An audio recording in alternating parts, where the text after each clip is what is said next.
And I'm Rachel. I was baptised as a child and brought up in a Christian school, St Luke's in Hesbank, going on to Ripley. Being young and really not understanding, didn't really have the best upbringing, quite blurry and confusing, with a lot of unanswered questions, which I still have now. I wasn't a bad child. Most of them me and my sister did was buy a packet of cigarettes and smoke them when we was too young to, thinking it was cool. Never up and down, being silly or taking drugs or anything like that. The most that we'd do if we went out is have a bottle of wicked and want to just dance. Then 24, when I turned 24, I was blessed to get expected with my little boy, Harrison. He's now 15. He was born with a hereditary condition coming from his dad's side called structural bilateral talipes, which is club feet in both of his feet. He was on a total U-bend, so like his big toe touched his calf. I actually found that out on my 20-week scan, which was like quite scary. So I was thinking my child's going to be born like totally disabled. I didn't have a clue. But my auntie, who lived all over the country with churches, and her husband being a priest, she brought me a Bible for my 21st. I still haven't read it actually, to be honest, but I have opened it and read various verses out of it. This is the auntie who had the whole nation praying for my child on national television for my son's condition, as well as for the Lord to be taking over the surgeon's hands in the operation they had to have when he was 11 weeks old, which was 100% successful, so hallelujah. On occasions, my auntie and my uncle would visit at like Christmas, Easter and things. She used to always speak to me about the Lord. She's so peaceful and calming, very lovely lady. She's now got dementia herself, and she lost my nephew, her only son, at only 54 years old a few years ago. So it's been very hard for her, and she's had a lot of upset and questions for God, but she still keeps her faith. And I've realised this is the people that I need to be around, that are calm, close to God, happy and sad, but full of faith.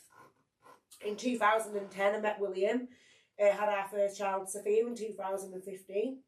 With a roller coaster of a ride, Sophia she had a number of choking episodes from being 3 weeks old, getting CPR and blue lighted to hospital, putting on a pump feed till she was 11 weeks old to have a 6.5-hour operation, which gave her a peg feed and the bottom of her stomach wrapped around her esophagus so she couldn't vomit. This was all done in Alder Hay. While this was happening, she had to be starved for 3 days. I just sat in the room, like, thinking about my faith more, crying, praying to God, thinking, like, I need your help. I was helpless, and the only person who could help me was the Lord. And thank the Lord she's absolutely perfect now. You would never even know there was anything wrong with her, to be honest. And I said, I'm having no more children. And then in 2022, along came Willan. She's here. At a whirlwind in my life, when I don't really know what was going on in my life, really, walking into faith, walking out of faith, walking into faith, just backwards and forwards quite a lot. And at this point, I was in a bit of a whirlwind. I had a few rough years with William from Sophia being like 3 or 4 years of age, and things just spiralling out of control. I started like smoking a cigarette. I'd never ever done that with any of my other 2 children in my pregnancies. I think it's disgusting. I don't know what came over me. I started wanting a can of beer. Not to the point where obviously I was at a state, but like, and I mentioned it to my midwife and she said like not to worry about it. And I thought, well, I think I worried more because I've never done it before. And I just think it was bad. Then obviously I was going through a rough few years with things just spiralling out of control. Then the COVID landed. There was more like, I think a lot of people started drinking through boredom and stuff in the COVID. To things just getting to the point now where I've left my home after 15 years of a relationship where things just got so toxic between both of us.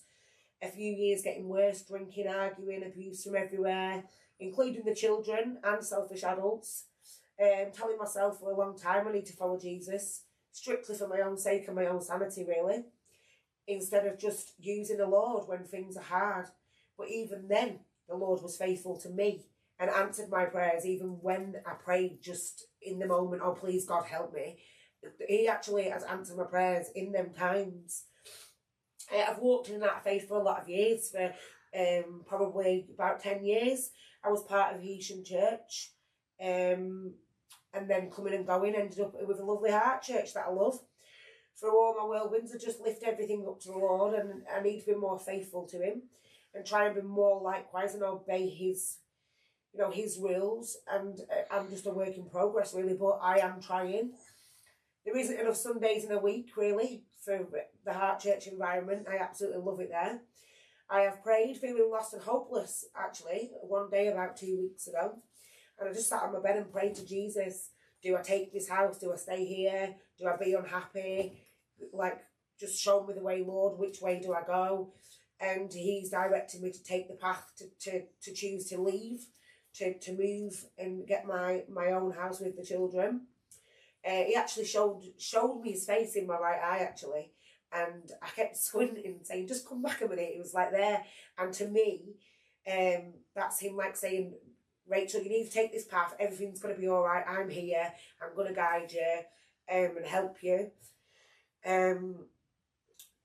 I pray and I just want to follow Jesus and believe that he is helping me through many fears and my everyday life, which is a struggle most days. I just want to follow him as firm as I can. And just when I come out of the water, I want to feel born again. I just want all my sins to be washed away, and just to be new. I forget about all my sins and just start a new life and just be happy, and protect like me and my children. And we love blasting our Christian music through the house, don't we, Willan? Me and Willan go off on our knees most days, praising the Lord.